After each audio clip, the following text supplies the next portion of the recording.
नमस्कार दोस्तों, आदाब, गुड मॉर्निंग।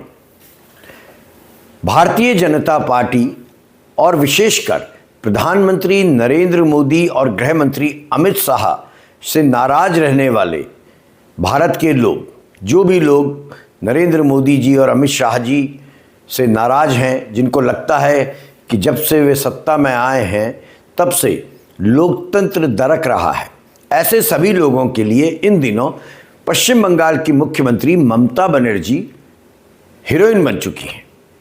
उनको सराहा जा रहा है, कोई उनको शेरनी कह रहा है। ये उम्मीद उनसे कर रहा है कि यही नरेंद्र मोदी या भारतीय जनता पार्टी की केंद्र में सरकार को अंततः हटाने में कामयाब होंगी। और बहुत सारे लोग ये भी टिप्पणी कर रहे हैं सोशल मीडिया में कि ममता दीदी ही एक दिन प्रधानमंत्री बनेंगी। तो कल्पना कीजिए कि यदि ममता बनर्जी प्रधानमंत्री बन गई तो लोकतंत्र का क्या होगा। मैं ऐसा इसलिए कह रहा हूं कि ममता बनर्जी भी लोकतांत्रिक मूल्यों के प्रति कोई आस्था नहीं रखती हैं। मेरी नज़र में वे बेहद सनकी महिला हैं और उनकी सनक उनसे हर वो काम करा देती है जो लोकतांत्रिक मूल्यों के विपरीत है। तो चलिए आज चर्चा करते हैं ममता बनर्जी की। बंगाल में, पश्चिम बंगाल में लोकतंत्र की गिरती मर्यादाओं और संघ राज्य रिश्तों की बदतर होती स्थिति का ताज़ा प्रमाण इन दिनों ममता बनर्जी बनाम केंद्रीय जांच एजेंसी ईडी, ममता बनर्जी बनाम केंद्र सरकार के रूप में देखा जा सकता है। एक तरफ केंद्रीय जांच एजेंसियां हैं, ये अद्भुत जांच एजेंसियां हैं, आप सब इसको जानते हैं। जो अंधभक्त हैं वो भी इस तथ्य को जानते हैं कि हमारी केंद्रीय जांच एजेंसियां बहुत अद्भुत हैं। वे असाधारण रूप से सक्रिय हो जाती हैं जब किसी भी राज्य में, विशेषकर जिन राज्यों में भारतीय जनता पार्टी की सरकार नहीं है, विरोधी दलों की सरकार है, जब भी वहाँ इलेक्शन आते हैं, ये एजेंसीज़ जिनमें इन्फोर्समेंट डायरेक्टरेट शामिल है और सेंट्रल ब्यूरो ऑफ इन्वेस्टिगेशंस शामिल है और अब इनकम टैक्स डिपार्टमेंट भी शामिल हो चुका है, ये तीनों एजेंसियां असाधारण रूप से एक्टिव हो जाती हैं। लेकिन दूसरी तरफ राज्य सरकारें भी संविधान के नाम पर बहुत कुछ ऐसा कर रही हैं जो कि लोकतांत्रिक मूल्यों के खिलाफ है। और इस रस्साकशी का सबसे बड़ा नुकसान होता है लोकतांत्रिक भरोसे को, संस्थाओं की निष्पक्षता को और संघीय संतुलन को। इन्फोर्समेंट डायरेक्टरेट का दावा है कि उसने आईपैक नामक जुड़ी एक संस्था पर जब एक्शन लिया, उस संस्था के संस्थापक के परिसर में जब वो छापा डालने गई कोलकाता में, और वो ईडी कहती है कानूनी प्रक्रिया के तहत छापा डाला, तलाशी अभियान शुरू किया, उसी दौरान पश्चिम बंगाल की मुख्यमंत्री, पश्चिम बंगाल की कथित तौर पर शेरनी कहलाए जाने वाली ममता दीदी मौके पर पहुंच गई। ईडी का कहना है कि राज्य के शीर्ष पुलिस अधिकारी भी सक्रिय हो गए, भारी पुलिस बल के साथ मुख्यमंत्री उस परिसर में आई और जांच एजेंसी इन्फोर्समेंट डायरेक्टरेट को कानून के दायरे में काम करने के से रोका। ये बात ईडी ने सुप्रीम कोर्ट के समक्ष कही है। कल सुप्रीम कोर्ट ने इस मामले में सुनवाई की थी और ईडी ने सुप्रीम कोर्ट से आग्रह किया था, मांग रखी थी, अपील की थी कि उसे प्राथमिक एफआईआर दर्ज कराने, जांच में बाधा की न्यायिक जांच कराने और आवश्यकता पड़े तो सेंट्रल ब्यूरो ऑफ इन्वेस्टिगेशन जैसी केंद्रीय एजेंसी से आगे की कार्रवाई का रास्ता खोलने के निर्देश दिए जाएं। और यही वो बिंदु है जहां बंगाल की राजनीति शेरनी की छवि और सनक के आरोपों के बीच ममता बनर्जी खड़ी नजर आती हैं। समर्थकों के लिए ममता वो नेता है जो केंद्र के सामने झुकती नहीं है, तो आलोचकों के लिए वह सत्ता में बैठकर भी तमाम लोकतांत्रिक मूल्यों को तिलांजलि दे चुकी हैं। बहुत सारे लोग उनको ड्रामेबाज नेता मानते हैं। सबसे पहले समझिए प्रकरण क्या है। प्रकरण है आईपैक नाम के एक प्रमुख रणनीतिकार माने जाने वाली संस्था के संस्थापक प्रतीक जैन।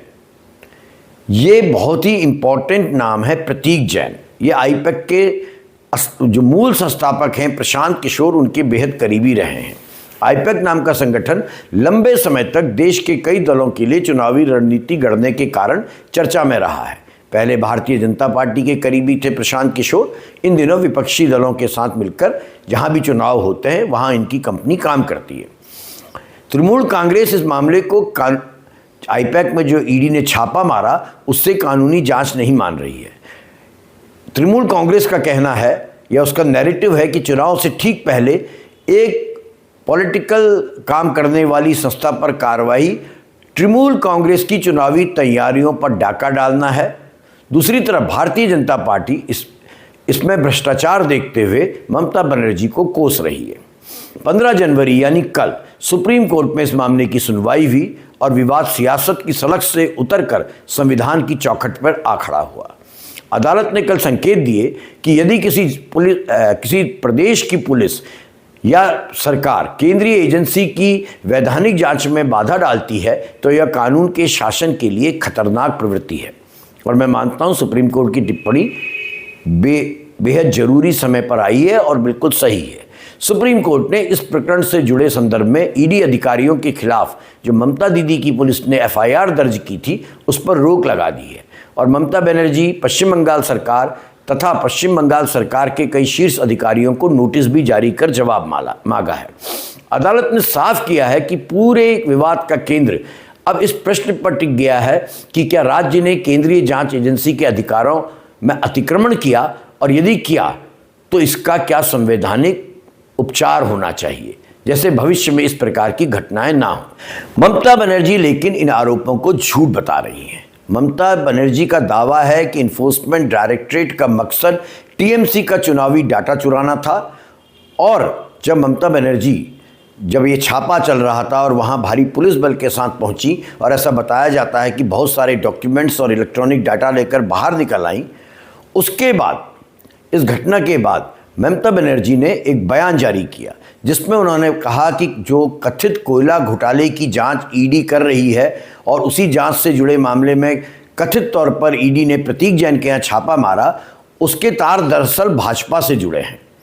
यह आरोप ममता जी ने लगाया। उन्होंने कहा कि राज्य में जो विपक्षी पार्टी के नेता हैं, भाजपा के नेता शुभेंदु अधिकारी हैं, वो इस घोटाले में शामिल हैं। उन तक पूरी रकम पहुंचती थी घोटाले की और वो रकम सीधे सीधे केंद्रीय गृह मंत्री अमित शाह के पास पहुंचा दी जाती थी। बहुत गंभीर आरोप ममता बनर्जी ने लगाया है और ताल ठोक कर लगाया है। ममता का कहना है कि उनके पास एक पेन ड्राइव है जिसमें सारे सबूत मौजूद हैं और यदि आवश्यकता पड़ेगी तो वो उनको सार्वजनिक कर देंगी। मैं यदि करते पारताम ना अनेक किछु करते पारताम। बोलছে কয়লা টাকা কে খায়? অমিত শাহ খায়, হোম মিনিস্টার। কি করে খায়? গদ্দারের থ্রুতে টাকা যায়। গদ্দার অ্যাডপ্টেড সন হয়ে গেছে। গদ্দারের থ্রুতে টাকা যায়। সাথে আছে এক জগন্নাথ। জগন্নাথ ধামের জগন্নাথ নয়, পুরীর জগন্নাথ নয়, বড় ডাকাত জগন্নাথ বিজেপি। জগন্নাথের থ্রুতে টাকা যায় শুভেন্দু অধিকারীর কাছে আর শুভেন্দু অধিকারীর থ্রুতে টাকা যায় অমিত শাহর কাছে। শুনুন, আপনাদের ভাগ্য ভালো এখনো যে আমি চেয়ারে আছি বলে না ওই পেন ড্রাইভ গুলো বাইরে বের করে দিই না। বেশি লাগালে কিন্তু বলে দিচ্ছি আমার কাছে সব পেন ড্রাইভ করা আছে। আমি কিন্তু ভান্ডা। आप कह सकते हैं राजनीतिक रूप से ये बयान एक बॉम्ब है, एक ग्रेनेड है, क्योंकि इसके बाद यदि ममता बनर्जी के पास कोई पेन ड्राइव वाकई है तो मामला ईडी बनाम तृणमूल कांग्रेस से कहीं आगे निकल जाएगा और केंद्रीय गृह मंत्री तक इसके प्रभाव में आ जाएंगे। अब जिस कथित भूमि घोटाले की चर्चा हो रही है वो क्या है, इसे मैं आप बताता हूँ। बताया जाता है पश्चिम बंगाल में अवैध रूप से कोयला निकाला जाता है और जो अवैध रूप से कोयला निकाला गया है उसकी कुल रकम बताई जा रही है 2742 करोड़ के आसपास। कई रिपोर्ट्स ये दावा कर रही हैं कि इसी घोटाले से जुड़े धन में से लगभग 20 करोड़ रुपया हवाला के जरिए चुनावी गतिविधियों तक पहुंचा। अब वो किस पार्टी तक पहुंचा ये जांच का विषय है और यही वो बिंदु है जहां भ्रष्टाचार की जांच और चुनावी टाइमिंग दोनों एक दूसरे के साथ घुलते नजर आते हैं। सवाल उठता है कि कार्रवाई केवल अपराध के खिलाफ होगी या राजनीतिक लाभ का हिसाब भी साथ में जांच के दायरे में आएगा। और देखिए, ममता बनर्जी की सनक की जहाँ तक बात है, ममता दीदी और केंद्र का टकराव लगातार हो रहा है। पिछले एक दशक में यह संघर्ष नए नए तरीके अपनाकर लौटता है। कभी ईडी होती है, कभी सीबीआई होती है, तो कभी गवर्नर होते हैं। आपको याद होगा जब जगदीप धनखड़, जो बाद में देश के उपराष्ट्रपति बने, जब वो पश्चिम बंगाल के गवर्नर थे, राज्यपाल थे, तब लगातार ममता दीदी की सरकार और राज्यपाल में टकराव रहता था। ममता बनर्जी राष्ट्रीय नागरिकता पंजीकरण और नागरिकता संशोधन कानूनों को लेकर भी केंद्र सरकार के साथ टकराव रख रही हैं। लेकिन इस पूरी लड़ाई में जो उनकी सबसे बड़ी सनक नज़र आई वो आई थी 2019 में, जब राजीव कुमार का प्रकरण सामने आया था, जिसमें पहली बार देश को खुलकर ये देखने को मिला कि बंगाल में कॉन्स्टिट्यूशनल अथॉरिटीज़ के बीच में टकराव किस निचले स्तर तक जा सकता है।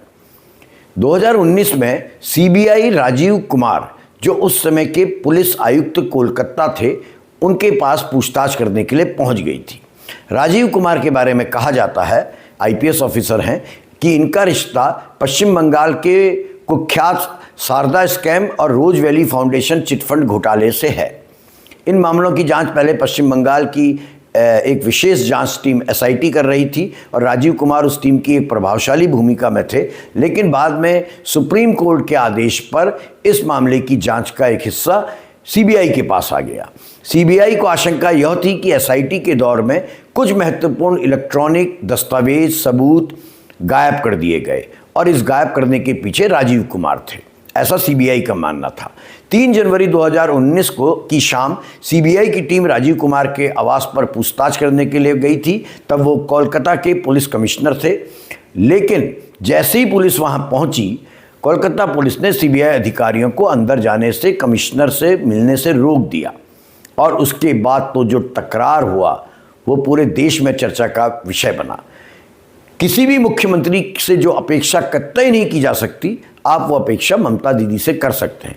ममता बनर्जी 4 जनवरी 2019 की रात या 3 जनवरी 2019 की रात और 4 जनवरी की सुबह कोलकाता में धरने पर बैठ गई। उन्होंने अपने पुलिस कमिश्नर के पास सीबीआई जाने को संघवाद पर हमला बताया, लोकतंत्र पर हमला बताया, सीबीआई को भाजपा का हथियार कहा। यह धरना केवल विरोध नहीं था, ममता दीदी ने साफ संदेश देने का प्रयास किया कि बंगाल में केंद्रीय जांच एजेंसियों का स्वागत नहीं है। अगर वो उतरेंगी तो उनको राजनीतिक प्रतिरोध का सामना करना पड़ेगा। और इसी के बाद पूरे देश में संविधान बनाम सत्ता एक बहस के रूप में उभरा था। स्थिति बेहद खतरनाक हो गई थी, संवैधानिक संकट पैदा हो गया था और मामला सुप्रीम कोर्ट जा पहुंचा था। 5 जनवरी 2019 को सुप्रीम कोर्ट ने दखल देकर बीच का रास्ता निकाला। सुप्रीम कोर्ट ने तब आदेश दिया था कि राजीव कुमार सीबीआई की जांच में सहयोग करेंगे, लेकिन सीबीआई उन्हें गिरफ्तार नहीं करेगी। उन्होंने यह भी फैसला दिया था सुप्रीम कोर्ट ने कि पूछताछ का स्थान कोलकाता नहीं होगा, बल्कि एक न्यूट्रल स्थान होगा, जो बाद में मेघालय का शिलोंग शहर था। ममता बनर्जी की इसे आप तब जीत मान सकते हैं। ममता बनर्जी ने सीबीआई को बैकफुट में लाने का तब काम किया था और शायद मेरा ऐसा मानना है इस ताजे प्रकरण में भी ममता बनर्जी को पुरानी सफलता याद रही होगी। उनको लगा होगा कि इस बार भी वो ऐसा ही धरना प्रदर्शन करेंगी या पुलिस के साथ जाकर केंद्रीय जांच एजेंसी ईडी को रोक देंगी और उसके बाद कोई ना कोई रास्ता निकलेगा जिससे प्रतीक जैन के यहाँ जो छापेमारी चल रही है उस पर रोक लग जाए। यह संभवतः बहुत संभावना है कि ममता बनर्जी जो फाइलें लेकर आई थी, ये सारा वीडियो आप देख सकते हैं, वो जेन्युइनली टीएमसी से जुड़ा कोई ऐसा डेटा हो जिससे टीएमसी के ऊपर भी मनी लॉन्ड्रिंग के आरोप लग सकें। ऐसी संभावना है। तो ममता बनर्जी पहुँच गई प्रतीक जैन के घर में ईडी को रोकने के लिए। ईडी की कार्रवाई के दौरान किसी मुख्यमंत्री का पहुँचना, राज्य की पुलिस का, प्रशासन का सक्रिय होना और फिर ईडी का सुप्रीम कोर्ट चले जाना, इसे समझिए ये संघवाद की जो धारणा है, जो संविधान में लिखी धारणा है, उसके खिलाफ है। संस्थाओं की साख घट रही है और संघीय रिश्ते दरक रहे हैं। एक तरफ केंद्रीय एजेंसियों की टाइमिंग सवालों के घेरे में है कि चुनाव के वक्त ही ये क्यों एक्टिव होती हैं, तो दूसरी तरफ एक निर्वाचित मुख्यमंत्री का यह आचरण भी सवालों में है कि क्या किसी जांच के दौरान मुख्यमंत्री का मौके पर पहुंचकर प्रतिरोध करना लोकतांत्रिक मर्यादाओं में आता है। यही वो वजह है जहां लोकतंत्र सबसे ज़्यादा घायल, अस्त व्यस्त और त्रस्त मुझे नज़र आ रहा है। लोकतंत्र का मतलब केवल वोट देना नहीं है, अनुशासन भी है, संस्थागत डिसिप्लिन भी है। जब केंद्रीय एजेंसियां राजनीतिक हथियार बन जाती हैं तब ऐसी स्थितियां पैदा हो जाती हैं और इसका सीधा प्रभाव पड़ता है संघवाद पर। संघवाद कहीं रह ही नहीं जाता है।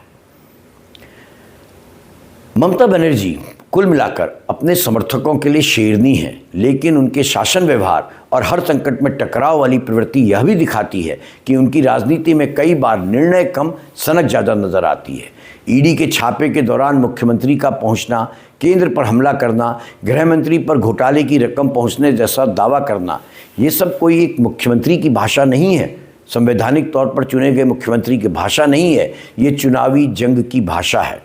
सुप्रीम कोर्ट की 15 जनवरी की सुनवाई ने यह स्पष्ट कर दिया है कि यह मामला सिर्फ बंगाल की सियासत तय नहीं करेगा, बल्कि तय करेगा कि भारत के संघीय ढांचे में संस्थाओं की सीमा क्या है और लोकतांत्रिक मर्यादा को कौन बचाएगा, केंद्र या राज्य या संविधान या सुप्रीम कोर्ट। तो देखिए आगे आगे होता है क्या।